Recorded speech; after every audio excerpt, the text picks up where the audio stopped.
Now, Hospice in Milton Keynes is ripping up the rulebook when it comes to fundraising. Yes, traditionally, many have used donations and high street charity shops to help fund the end-of-life care that they provide. But the Willen Hospice has launched something a little different, a place to play computer games. Yes, from Mario Kart to Sonic the Hedgehog, the Hospice hopes to cash in on the growing popularity of retro gaming. Well, Rebecca Howarth is at Escape for us this evening. Becca, good evening. I'm sure you've already had a go. This sounds like a great idea. Good evening. Yes, it's a really creative way of fundraising. There are thousands of games to play with. You've got the retro arcade games here, just behind us in this corner. You've got darts, and there's even a shop.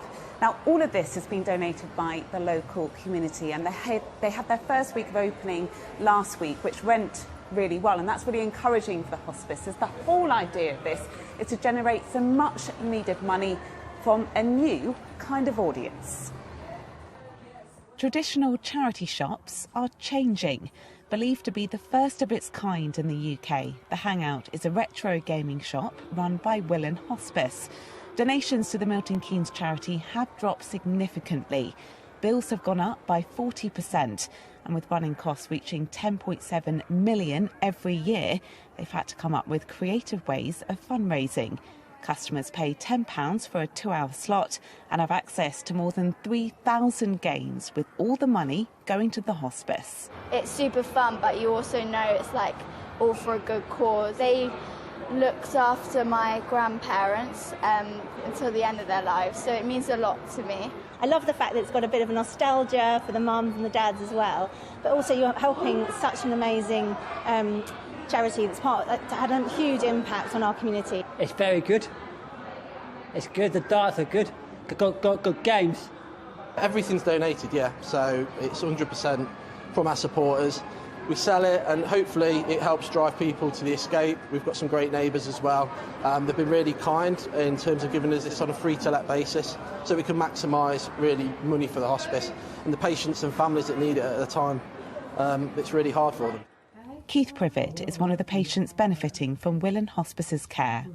It's been very good. Excellent, in fact.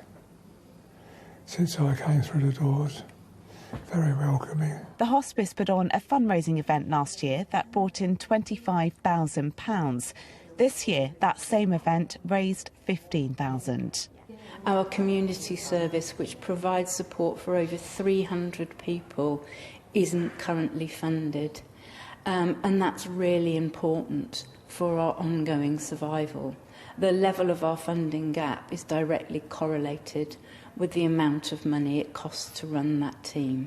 So we're in negotiation with them, but if we can't solve that problem, then we won't be sustainable going forward, and that is an absolute tragedy.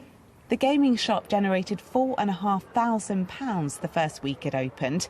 If it carries on with that level of success, it'll give the hospice the chance to carry on its vital work, giving patients compassionate care when they need it most. Rebecca Howarth, ITV News, Milton Keynes.